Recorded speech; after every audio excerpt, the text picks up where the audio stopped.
Mitra kandalanku ayo ayo ayo tumira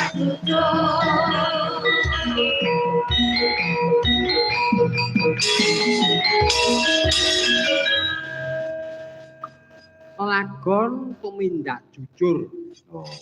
Karya Ki Mujaka Jakararja saka Gombang Sawit Boyolali. Oh. Iki karyane Mbah Mujaka. Gandeng senior-seniore kita kuwi ya tinggalane akeh banget, Nduk. Oh ya. Saiki karya Pak Mantep Sudarsono. Oh ya. Iki lagi Zaman Edan, Nduk. Oh ya. Judule lagu Zaman Edan. Oh. Karya Pak Mantep Sudarsono. Ya. Coba nganggo bawa. Oh ya. Karyane piyayi-piyayi luhur iki. Ah, lagu akeh karyaku dhewe. Oh ngono. Lah mau nggon bedolanmu mesti bedolan ratu mau karya sapa, ketawang apa, terus nggon jogetan nggon gleyong mau jenenge ladrang apa, mbok menawa piyayi-piyayi mesti yo iki apa to iki ngono. Kae mau ketawange karya Mas Bambang Irawan Putra Sinuwun. Ketawange, Nduk.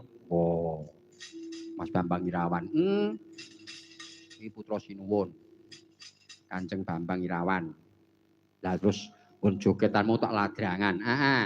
Kae mau karyane sapa? Karyaku. Judule ladrang apa? Ladrang Tata Susila. Dadi jenengku ning ngono. Wow.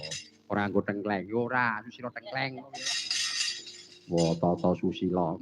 Dadi emu ladrang Tata Susila, ketawange Mas Bambang, terus tak gathuke karo ladrangku. Wah, ngono. Saiki wis iso ngarang teko ladrang. Wah.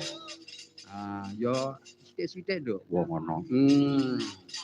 Ladrang Tata Susila. Dadi sumpene nek dienggo sejarah, kan jeneng ladrang Susila tengkleng. Wah, ya.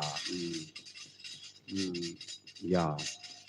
Ya coba, monggo Mas Hartono. Ya. Hamanangi zaman edan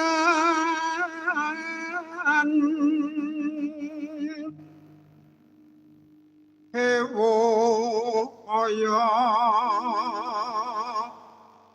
ing pambudi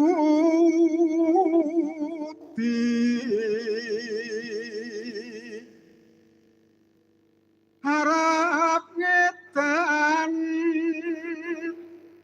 norakan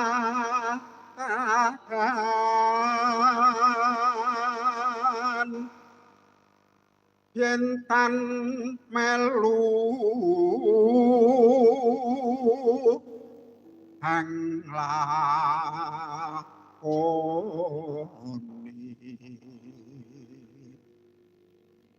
boya keduman mele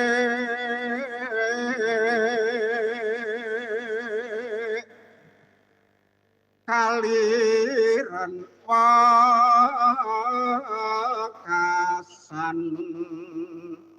nipun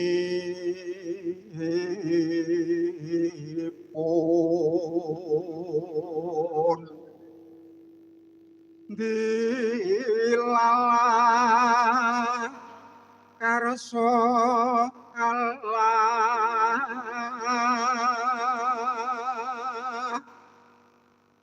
bejo becah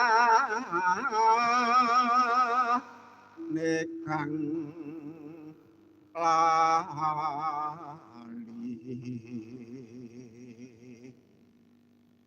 luwe bejo wong eling lawan waspada.